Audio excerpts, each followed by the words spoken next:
akhirnya Shop Illerma One Piece chapter 1121 dihidangkan juga oleh para leaker. Jangan lupa untuk terus berterima kasih pada mereka semua yang sudah tak kenal lelah dalam bergerilya untuk menghidangkan Shop Illerma One Piece pada kita semua. Sebelum kalian menikmati Shop Illernya, jangan lupa klik tombol like-nya ya. Hayo, udah belum? Like dari kalian akan menambah semangat Mimin untuk memberikan informasi mengenai One Piece pada nakama Opler sekalian. One Piece akan menjadi sampul utama dalam majalah WSJ edisi kali ini. Serta pada chapter kali ini, One Piece mendapatkan jatah color cepirit dalam rangka memperingati ulang tahun One Piece yang ke-27. One Piece chapter 1121 diawali dengan memperlihatkan kapal Thousand Sunny yang berhasil mendarat dengan aman di perairan timur laut Pulau Egghead. Saat ini kapal Thousand Sunny berada dekat dengan kapal milik raksasa Elbaf.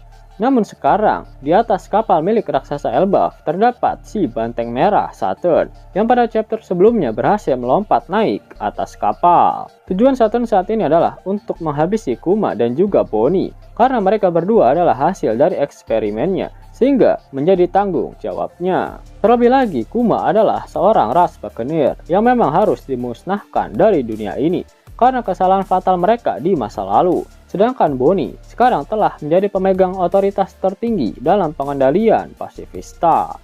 Oleh karena itu, Saturn tak akan membiarkannya hidup, karena bocil FF itu pasti akan menyulitkan pemerintah dunia serta angkatan laut nantinya. Di atas kapal raksasa Elbaf, tak ada yang dapat menandingi kekuatan dari Saturn. Akhirnya Luffy melompat kembali ke atas kapal milik raksasa Elbaf. Luffy menyemangati Bonnie untuk kembali berubah menjadi Nika. Mereka berdua akhirnya meninju Saturn sampai terbang jauh keluar dari kapal raksasa Elbaf. Itu artinya Luffy sudah mempermalukan dua ekor Gorosei dengan menerbangkan mereka ke langit. Kemudian diperlihatkan reaksi dari beberapa orang terhadap pesan milik Dr. Vegapunk, seperti reaksi dari Vivi, Shirahoshi, dan juga Vinsmoke Judge. Film panas milik Dr. Vegapunk kembali berlanjut. Kali ini Vegapunk mendiskusikan Ancient Weapon dan menyebut nasib dunia berada di tangan orang yang mendapatkan harta karun One Piece. Selanjutnya diperlihatkan reaksi dari banyak orang terhadap pesan yang baru saja disebutkan oleh Dr. Vegapunk, seperti Im Sama, Tentara Revolusioner, Aokiji, Marine, beberapa karakter baru, Dragon, Shanks, Buggy, Mihawk, dan Cross Guild. Terdapat siluet karakter baru yang sedang memegang pedang dan wajahnya tidak terlihat secara jelas. Namun vibes-nya terasa sama seperti sosok Shanks dan dia merupakan bagian dari keluarga Vigarland. Yap, menarik kok. Terdapat banyak foreshadowing dari Oda jika Shanks memang memiliki saudara. Shanks sudah dikonfirmasi berasal dari keluarga Vigarland yang merupakan salah satu dari bagian Tenryubito. Roger tak sengaja menemukannya di dalam peti harta karun yang didapatkan dari Pulau Cat Valley, pulau yang menjadi ajang perburuan budak dan warga pribumi oleh para Tenryubito saat itu. Menariknya adalah ketika perlombaan akan dimulai, Vigarland Garling mengatakan sesuatu seperti ini. Lihatlah baik-baik anak-anak, di mana terdapat sound effect tangisan bayi di dalam panel tersebut.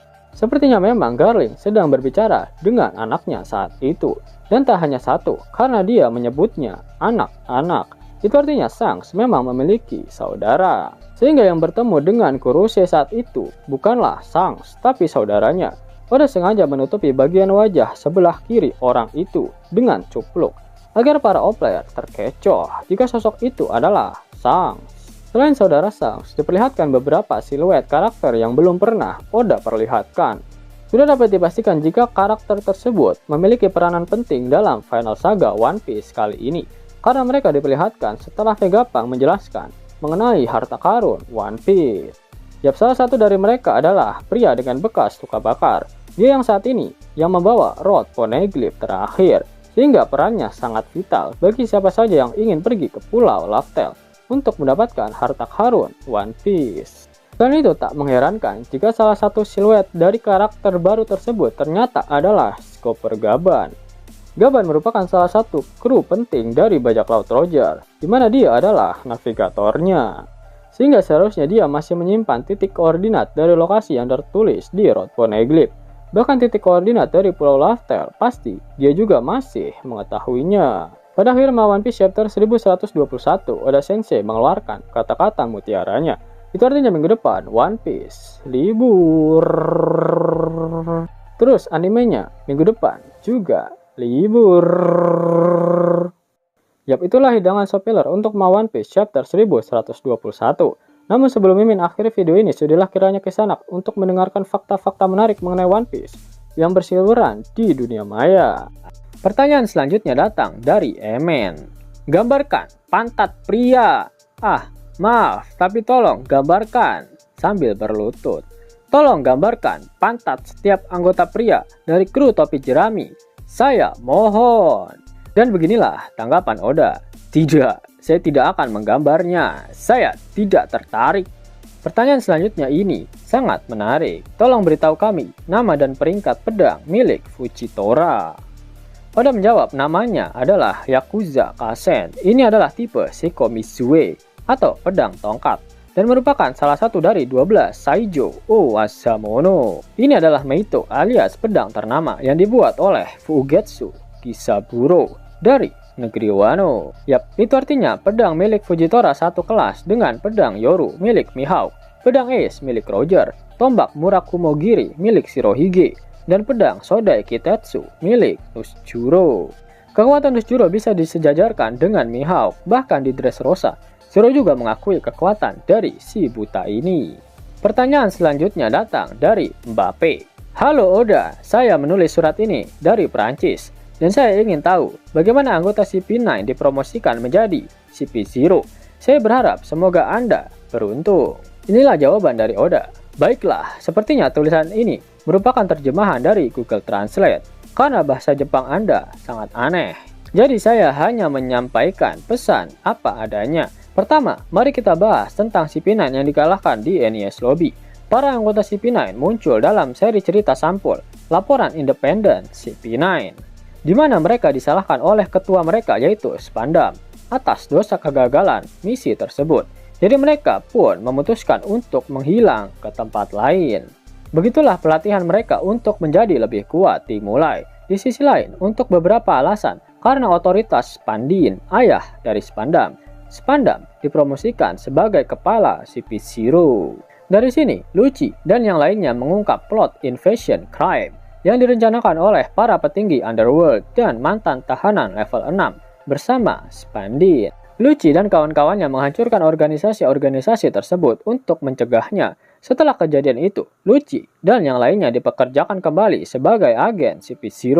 Sementara itu, Spandin terbaring di ranjangnya karena sakit-sakitan, kehilangan semua otoritasnya, sedangkan Spandam menjadi bawahan Lucci. Pertanyaan selanjutnya datang dari salah satu pecinta boba uhuy. Anggota CP8, Alpha, apakah dia kerabat Khalifa? Selain itu, CP9 adalah organisasi yang tidak dikenal publik. Tetapi apakah CP0 dikenal publik? Oda menjawab seperti ini. Alpha adalah adik perempuan dari Mia Khalifa. Di antara anggota CP9 dari 22 tahun yang lalu, terdapat sosok yang bernama Lasky.